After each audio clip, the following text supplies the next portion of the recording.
La caja oblonga. Hace años, a fin de viajar de Charleston en la Carolina del Sur a Nueva York, reservé pasaje a bordo del excelente paquebote Independence, al mando del capitán Hardy. Si el tiempo lo permitía, zarparíamos el 15 de aquel mes. El día anterior, o sea el 14, subí a bordo para disponer algunas cosas en mi camarote. Descubrí así que tendríamos a bordo gran número de pasajeros, incluyendo una cantidad de damas superior a la habitual. Noté que en la lista figuraban varios conocidos y, entre otros nombres, me alegré de encontrar el de Mr. Cornelius Wyatt, joven artista que me inspiraba un marcado sentimiento amistoso. Habíamos sido condiscípulos en la universidad y solíamos andar siempre juntos. Su temperamento era el de todo hombre de talento y consistía en una mezcla de misantropía, sensibilidad y entusiasmo. A esas características unía el corazón más ardiente y sincero que jamás haya latido en un pecho humano. Observé que el nombre de mi amigo aparecía colocado en las puertas de 3 camarotes, y luego de recorrer otra vez la lista de pasajeros, vi que había sacado pasaje para sus 2 hermanas, su esposa y él mismo. Los camarotes eran suficientemente amplios y tenían 2 literas, una sobre la otra. Excesivamente estrechas, las literas no podían recibir a más de una persona. De todos modos, no alcancé a comprender por qué, para 4 pasajeros se habían reservado 3 camarotes. En esa época me hallaba justamente en uno de esos estados de melancolía espiritual que inducen a un hombre a mostrarle anormalmente inquisitivo sobre meras nimiedades. Confieso avergonzado, pues, que me entregué a una serie de conjeturas enfermizas como tan absurdas sobre aquel camarote de más. No era asunto de mi incumbencia, claro está, pero lo mismo me dediqué pertinazmente a reflexionar sobre la solución del enigma. Por fin llegué a una conclusión que me asombró no haber columbrado antes. Se trata de una criada, por supuesto, me dije. Se precisa ser tonto para no pensar antes en algo tan obvio. Miré nuevamente a la lista de pasajeros, descubriendo entonces que ninguna criada habría de embarcarse con la familia, aunque por lo visto tal había sido al principio la intención, ya que luego de escribir y criada, habían tachado las palabras, pues entonces se trata de un exceso de equipaje, me dije, algo que Wyatt no quiere hacer bajar a la cala y prefiere tener a mano. Ya veo, un cuadro. Por eso es que ha andado tratando con Nicolino, el judío italiano. La suposición me satisfizo, y por momento dejé de lado mi curiosidad. Conocía muy bien a las 2 hermanas de Wyatt, jóvenes tan amables como inteligentes. En cuanto a su esposa, como aquel llevaba poco tiempo de casado, aún no había podido verla. Wyatt había hablado muchas veces de ella en mi presencia, con su estilo habitual lleno de entusiasmo. La describía como la espléndida belleza, llena de ingenio y cualidades. De ahí que me sintiera muy ansioso por conocerla. El día que visité el barco, el capitán me informó que Wyatt y los suyos acudirían a bordo, por lo cual me quedé 1 hora con la esperanza de ser presentado a la joven esposa. Pero al final se me informó que la señora Wyatt se hallaba indispuesta y que no acudiría a bordo hasta el día siguiente, a la hora de zarpar. Llegó el momento, y me encaminaba de mi hotel al embarcadero cuando encontré al capitán Hardy, quien me dijo que, debido a circunstancias, frase tan estúpida como conveniente, el Independence no se haría a la mar hasta 1 o 2 días después, y que cuando todo estuviera listo me mandaría avisar para que me embarcara. Encontré esto bastante extraño, ya que soplaba una sostenida brisa del sur, pero como las circunstancias no salían a la luz, pese a que indagué todo lo posible al respecto, no tuve más remedio que devolverme al hotel y devorar a solas mi impaciencia. Pasó casi 1 semana sin que llegara el esperado aviso del capitán. Lo recibí por fin y me embarqué de inmediato.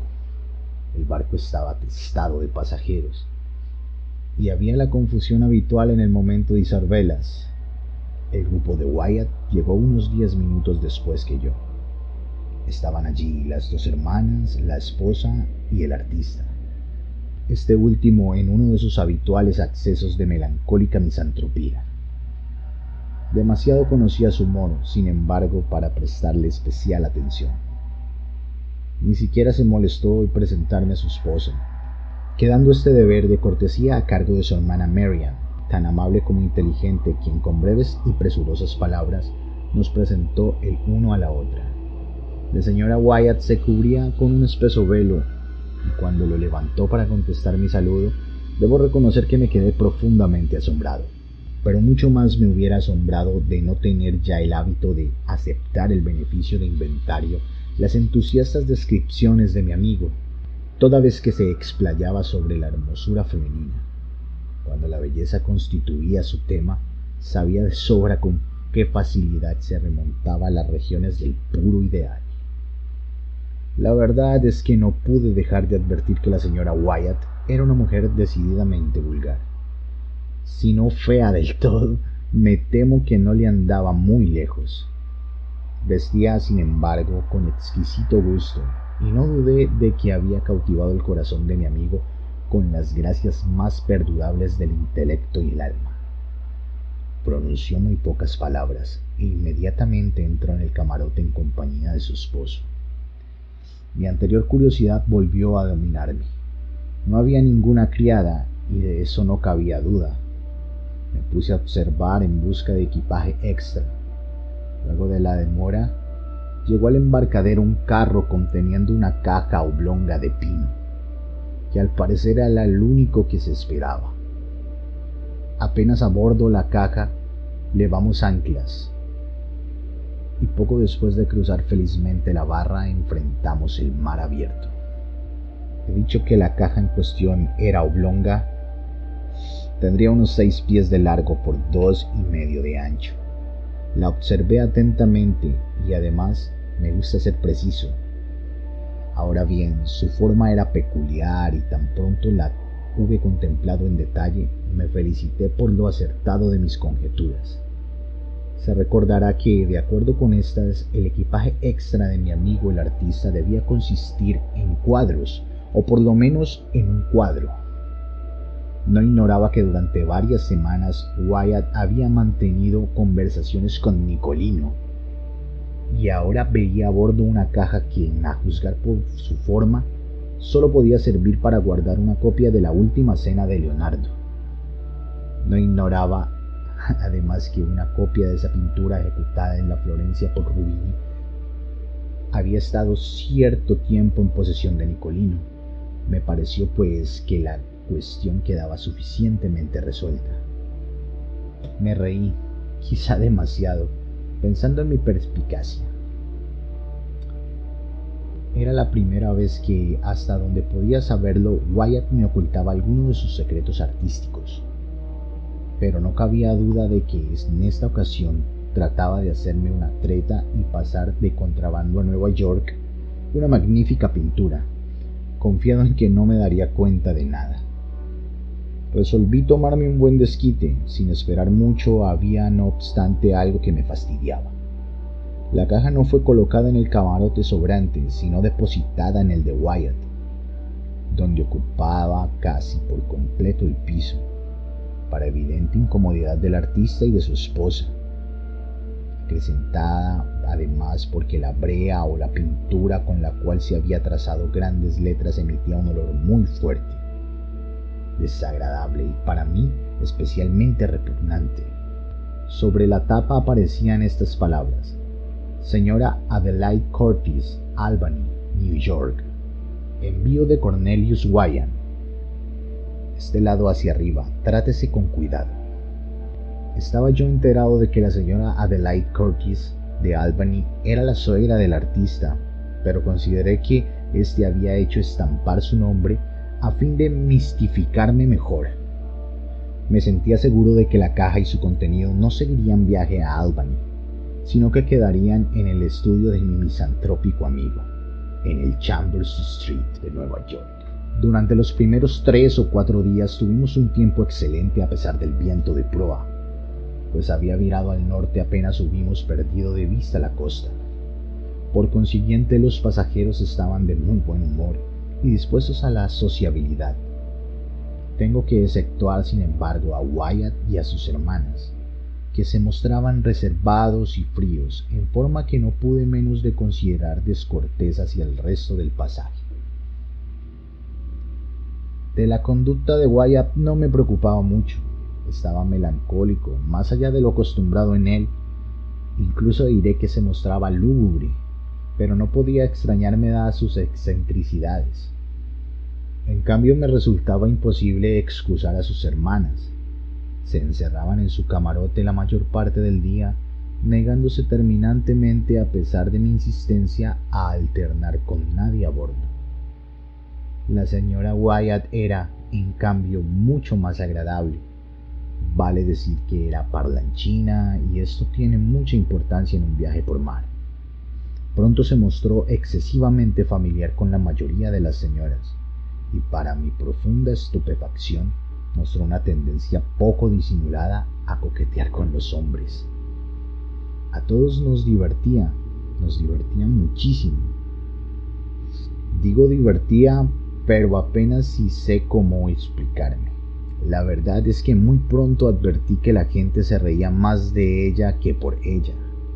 Los caballeros reservaban sus opiniones, pero las damas no tardaron en declararla una excelente mujer, nada bonita, sin la menor educación y decididamente vulgar. Lo que asombraba a todos era cómo Wyatt había podido caer en la trampa de semejante matrimonio. Se pensaba, claro está, en razones de fortuna, pero yo sabía que la solución no residía en eso, pues Wyatt me había informado que a su esposa no le aportaba un solo centavo al matrimonio, ni tenía la menor esperanza de heredar.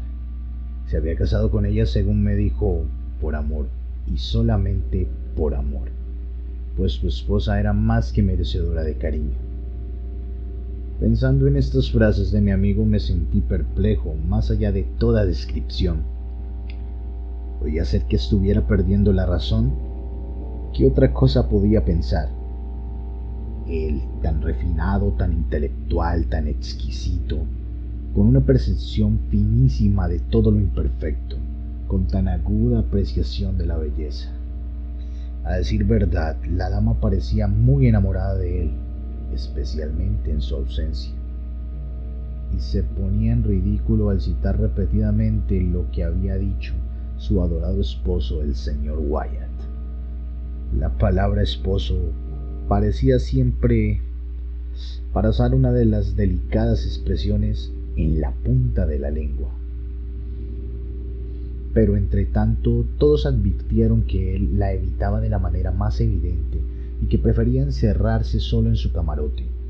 De lo que había visto y oído extraje la conclusión de que el artista, movido por algún inexplicable capricho del destino, o presa quizás de un acceso de pasión tan entusiasta como fantástico, se había unido a una persona por completo inferior a él, y que no había tardado en sucumbir a la consecuencia natural, o sea, a la más viva repugnancia.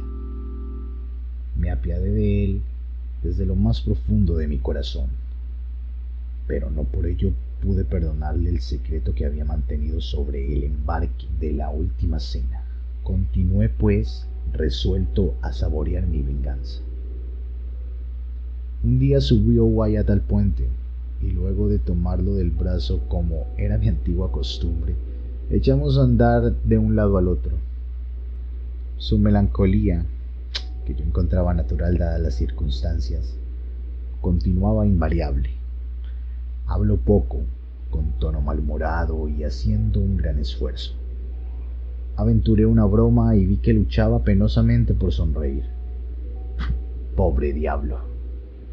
Pensando en su esposa, me maravillaba que fuera incluso capaz de aparentar alegría. Pero finalmente me determiné a sondearlo a fondo, comenzando una serie de veladas insinuaciones sobre la caja oblonga, a fin de que poco a poco se diera cuenta de que yo no era para nada víctima de su pequeña mistificación. Con tal propósito y a fin de descubrir mis baterías, dije algo sobre la curiosa forma de esa caja, y al pronunciar estas palabras le hice una sonrisa de inteligencia, le guiñé un ojo, todo eso mientras le daba suavemente con el dedo en las costillas. La manera con que Wyatt recibió tan inocente broma me convenció al punto de que se había vuelto loco. Primeramente me miró como si le resultara imposible comprender el ingenio de mi observación, pero a medida que mis palabras iban abriéndose lentamente paso en su cerebro, los ojos parecieron querer salirse de las órbitas. Su rostro se puso escarlata, luego palideció espantosamente y, como si lo que yo había insinuado le divirtiera muchísimo, estalló en carcajadas que, para mi estupefacción, se prolongaron cada vez con más fuerza durante largos minutos.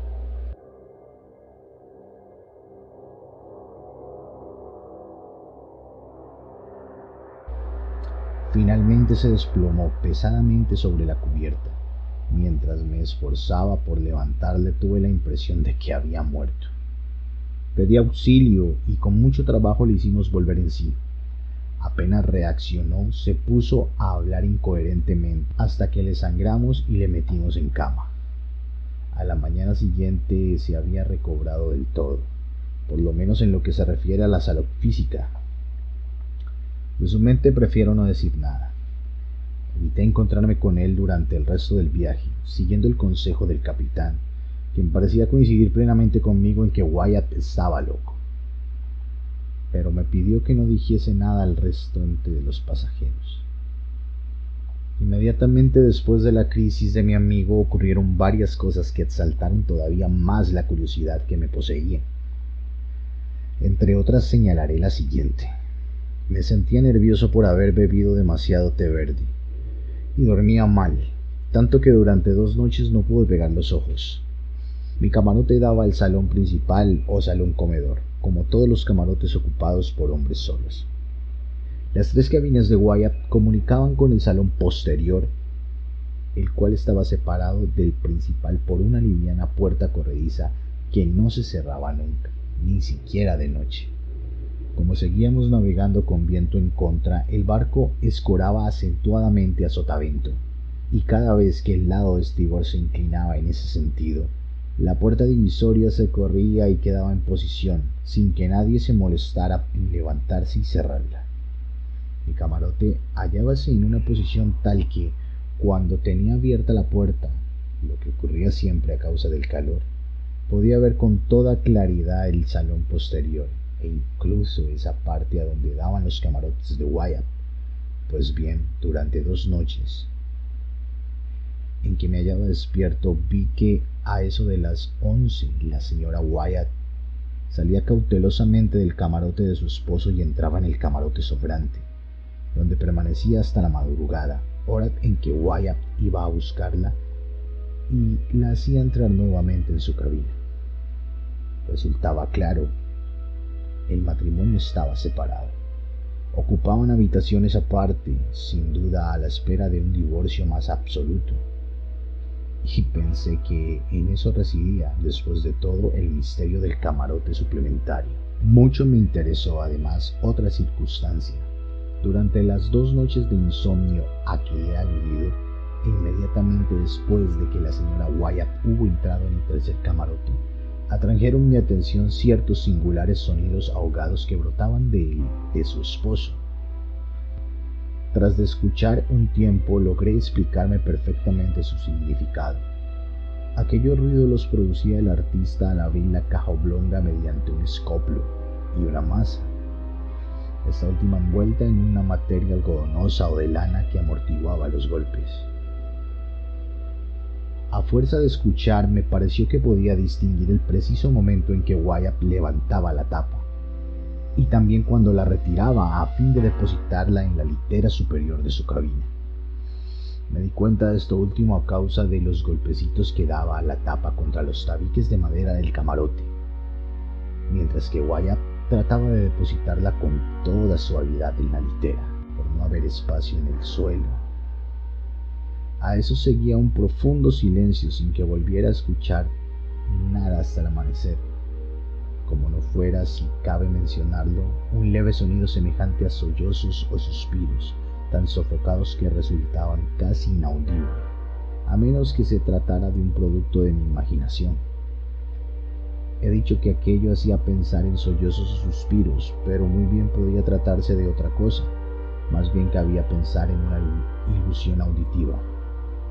Sin duda, de acuerdo con sus hábitos, Wyatt se entregaba a uno de sus caprichos, dejándose llevar por un arrebato de entusiasmo artístico, y abría la caja oblonga a fin de regalar sus ojos con el tesoro pictórico que encerraba. Por supuesto, nada había en esto que justificara un rumor de sollozos. Repito pues que debía de tratarse de una alucinación de mi mente, excitada por el té verde del excelente capitán Hardy. En las 2 noches de que he hablado, poco antes del alba, oí como Wyatt volvía a colocar la tapa sobre la caja oblonga, introduciendo los clavos en sus agujeros por medio de la masa envuelta en trapos. Hecho esto, salía de su camarote completamente vestido e iba en busca de la señora Wyatt, que se hallaba en la otra cabina. Llevábamos 7 días en el mar y habíamos pasado ya el cabo de Hatteras cuando nos asaltó un fortísimo viento del sudoeste. Como el tiempo se había mostrado amenazante, no nos tomó desprevenidos. Todo a bordo estaba bien aparejado y, cuando el viento se hizo más intenso, nos dejamos llevar con 2 rizos de la mesana cangreja y el trinquete. Con este velamen navegamos sin mayor peligro durante 48 horas, ya que el barco resultó ser muy marino y no hacía agua. Pero al cumplirse este tiempo, el viento se transformó en huracán y la mesana cangreja se hizo pedazos, con lo cual quedamos de tal modo a merced de los elementos que de inmediato nos barrieron varias olas enormes y en rápida sucesión. Este accidente nos hizo perder 3 hombres, aparte de quedar destrozadas las amuradas del baúl y la cocina. Apenas habíamos recobrado algo de calma cuando el trinquete voló en jirones, lo que nos obligó a izar una vela de stay, pudiendo así resistir algunas horas, pues el barco capeaba el temporal con mayor estabilidad que antes. Pero el huracán mantenía toda su fuerza, sin dar señales de amainar. Pronto se vio que la enjarciadura estaba en mal estado, soportando una excesiva tensión. Al tercer día de la tempestad, a las 5 de la tarde, un terrible bandazo a barlovento mandó por la borda nuestro palo de mesana. Durante más de 1 hora luchamos por terminar de desprenderlo del buque a causa del terrible rolido. Antes de lograrlo, el carpintero subió a anunciarnos que había 4 pies de agua en la sentina. Para colmo de males, descubrimos que las bombas estaban atascadas y que apenas servían. Todo ahora era confusión, angustia. Pero continuamos luchando para aligerar el buque, tirando por la borda la mayor parte del cargamento y cortando los 2 mástiles que quedaban. Todo esto se llevó a cabo, pero las bombas seguían inutilizables y la vía del agua continuaba inundando la cala. A la puesta del sol, el huracán había amainado sensiblemente, y como el mar se calmara, abrigábamos todavía de esperanza de salvarnos en los botes. A las 8 de la noche, las nubes se abrieron a barlovento y tuvimos la ventaja de que nos iluminara la luna llena, lo cual devolvió el ánimo a nuestros abatidos espíritus. Después de una increíble labor, pudimos por fin botar al agua la chalupa y embarcamos en ella a la totalidad de la tripulación y a la mayor parte de los pasajeros. Alejóse la chalupa y al cabo de muchísimos sufrimientos llegó finalmente sana y salva a Ocracoke Ingle, 3 días después del naufragio.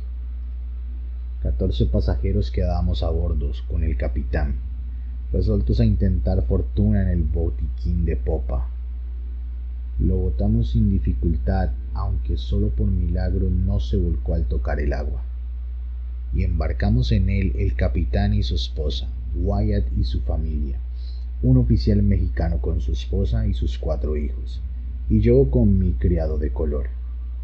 Como es natural, no había allí espacio para otra cosa que unos pocos instrumentos imprescindibles, provisiones y las ropas que llevábamos puestas.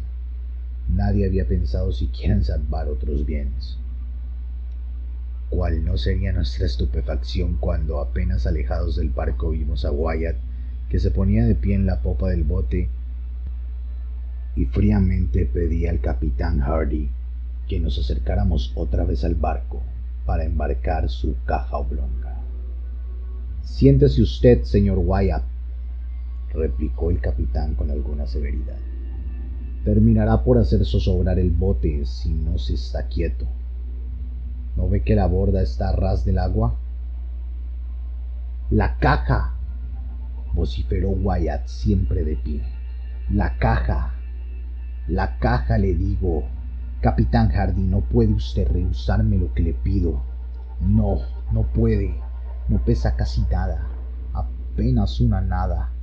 Por la madre que le dio a luz, por el amor del cielo, por lo que más quiera, le imploro que volvamos a buscar la caja». Durante un momento el capitán pareció conmovido por las súplicas, pero no tardó en recobrar su aire adusto y replicó: «Señor Wyatt, usted está loco, y no lo escucharé. Siéntese, le digo, o hará zozobrar el bote. Vosotros, sujetadlo, pronto, o saltará al agua». «Ah, demasiado tarde».